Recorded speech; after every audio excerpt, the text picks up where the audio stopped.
ऐसे शख्स जिन्होंने अपनी आंखों से 1971 के समय का मॉक ड्रिल देखा था। हर आदमी मन से डर गया था कि ये बहुत बड़ा युद्ध होने जा रहा है। दुश्मन लोग हमारे सबसे बड़ा जो पानी का सोर्स है मरौदा टैंक, उसमें कोई पॉइजनिंग कर सकता है, जिससे अंधेरा होने के बाद कि ब्लैकआउट हो रहा है कि सारी लाइटें बंद कर दो, कोई घर से बाहर मत निकलो।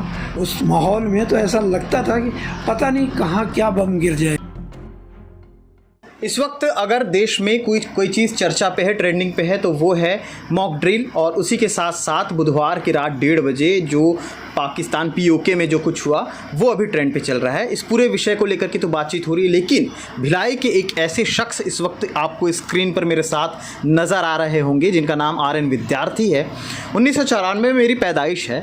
71 की कहानियाँ सुनकर के मैं बड़ा हुआ, लेकिन 71 के दौरान जो युद्ध हुआ था, उस दौरान जो भी चीज़ें हुई थी, उस दौरान मॉक ड्रिल में क्या कुछ सहा गया, देखा गया था, क्या कुछ एक्सपीरियंस था, वो इन्होंने अपनी आंखों से देखा था। और सौभाग्य है कि हम ऐसे शख्स के साथ इस वक्त मौजूद हैं, इनसे जानते हैं कि उस समय क्या कुछ हुआ था। जिन सारे सिनारियों की बात कल से चल रही है और आज जो होने वाला है मॉक ड्रिल को लेकर के, वो सारी चीज़ें ये पहले देख चुके हैं। इनसे बात करते सर, बहुत बहुत शुक्रिया सर समय देने के लिए।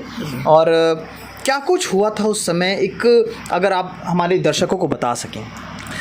उस पीरियड पे पाकिस्तान और हमारे देश के साथ जो लड़ाई शुरू हुई थी, उस लड़ाई का एक तो पहला सबक था। इसके पहला चाइना वार हुआ था, तो इतना बड़ा कुछ ऐसा डर वाली बात बहुत ज़्यादा पब्लिक माहौल में नहीं आई थी। लेकिन ये 71 का जो युद्ध हुआ था, उसमें हर आदमी मन से डर गया था कि ये बहुत बड़ा युद्ध होने जा रहा है। इस पीरियड में हम लोग क्या, सारी पब्लिक डरी हुई थी, लेकिन शासन प्रशासन और सबकी तरफ से ये बताया गया था कि इसमें डरने की कोई बात नहीं, सेफ्टी लेना है, होशियार रहना है, कोई ऐसे कामों में ऐसे बाहर इन्वॉल्व मत होइए ताकि किसी का माल या किसी जनहानि हो।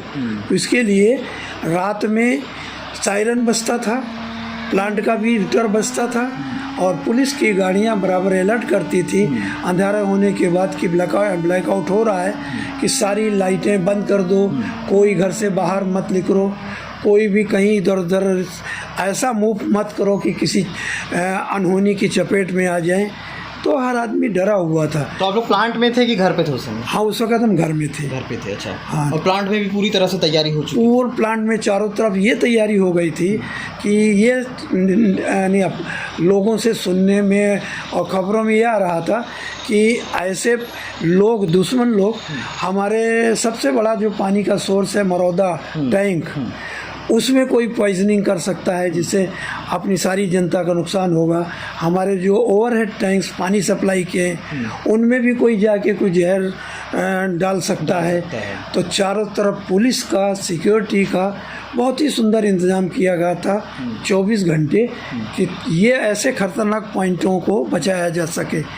और पब्लिक को ये समझाई दी जा रही थी कि अफवाहों पे ध्यान मत दो। जो रेडियो न्यूज़ से और जो उस समय तो रेडियो ही ज़्यादा, रेडियो ही था उस वक्त, टीवी तो आया नहीं था, मतलब ये प्रिंट मीडिया था और रेडियो थे। इसी से हम सब लोग सुनते थे और डरते थे, लेकिन इसका पालन बड़ी ईमानदारी और बड़ी सतर्कता के साथ सभी ने किया था। हम बहुत उस माहौल में तो ऐसा लगता था कि पता नहीं कहाँ क्या बम गिर जाएगा। मतलब ऐसा लगता था सब खत्म मत हो जाए एकदम। हाँ, एक साथ भाई ये था कि अब ये सुनते थे कि बम में ये ताकत होती है, प्रैक्टिकल तो कहीं कुछ देखा नहीं गया था इसके पहले। तो ऐसा डर लगता था कि अगर सबसे पहले टारगेट ऐसी जगह बनाया जाता है जहाँ सबसे बड़ा नुकसान हो, पब्लिक का भी नुकसान हो और देश का भी नुकसान हो। तो भिलाई स्टील प्लांट एक ऐसा प्लांट था जो उस वक़्त एशिया के सबसे बड़े स्टील प्लांटों में गिना जाता था, और उसको डर ये था कि कहीं इसी को टारगेट न किया जाए। क्योंकि बेसिकली देखा जाए तो दुश्मनों के नज़रिए से ये एकदम एक ऐसा पॉइंट है जहाँ पे अगर कुछ किया गया तो लगभग सारी चीज़ें जो हैं, हाँ, बहुत बड़े नुकसान की संभावना है। तो ऐसी चीज़ों में लेकिन जो हमारे शासन और प्रशासन जो भी रहे, उन्होंने इतना अच्छा मैनेज किया। ईश्वर की दया कुछ ऐसी रही कि हुआ तो नहीं कुछ, लेकिन जो हम लोगों के सामने मतलब वाक़या गुजरे इस माहौल, डर वाले माहौल को, तो ऐसा था हर आदमी अंदर से घबराया हुआ था कि कब क्या होगा, कैसा होगा, कैसे बचेंगे, लोग कैसे बचेंगे। तो ये ऐसा बड़ा कड़ा माहौल था। पहलगाम हमले के बाद बीती रात जो कुछ हुआ, भारतीय सेना ने जो तैयारी की थी, एक तरफ आपको लग रहा है कि एक तरफ मॉक ड्रिल की तरफ सबको डाइवर्ट करके और दूसरी तरफ रातों रात एक बड़ा मतलब ऑपरेशन को अंजाम दिया गया। देश तो खुश भी है और आक्रोशित भी था, सवाल भी कई पूछे जा रहे थे। आपका इस पे क्या कहना है? मेरा कहना तो यही है कि हर आदमी के मन में एक ही था कि पाकिस्तान दुश्मन देश अपने को समझता है, फिर भी हमारा देश जो है उसके साथ मित्रवत व्यवहार करता रहा है। इसके बावजूद भी जितने बड़े बड़े नुकसान हमारे सैनिकों का, जवानों का, पब्लिक का, गांव का, छोटे छोटे हमले करके परेशान करता रहा है अभी तक। और जो पहलगाम का ये जो घटना हुई है, मैं समझता हूँ कि शायद उनके समर्थक को छोड़ के ऐसा कोई आदमी नहीं था जिसका खून न खौला हो, कि उन अनजान आदमियों को इस बुरी तरह से मारा गया और सिर्फ धर्म का नाम लेके। यहाँ तो हम समझते हैं कि शायद कुछ इस टाइप के बहुत ही कम लोग मिलेंगे जिन बातों को कोई तवज्जो देते हों और हिंदू मुस्लिम में कोई फ़र्क। आज भी प्लांट से लेके पूरे माहौल में ऐसा कभी नहीं सुना गया जैसे दूसरे स्टेट्स में हिंदू मुस्लिम राइट्स हुए हैं। आज़ादी के बाद से बहुत बड़े बड़े राइट्स हुए हैं। मैं जिस जगह से बिलोंग करता हूँ वहाँ तो अक्सर हिंदू मुस्लिम झगड़े होते थे यूपी वगैरह में, और शुरुआत वहीं से हो जाती थी। लेकिन आज इतने साल सन 60 के बाद से छत्तीसगढ़ जैसा सीधा साधा जगह जहाँ ये चीज़ें सब जानते भी नहीं थे, और ऐसे माहौल के अपने यहाँ के जवानों का, अपने यहाँ के लोगों का जिनसे कोई लेना देना नहीं था।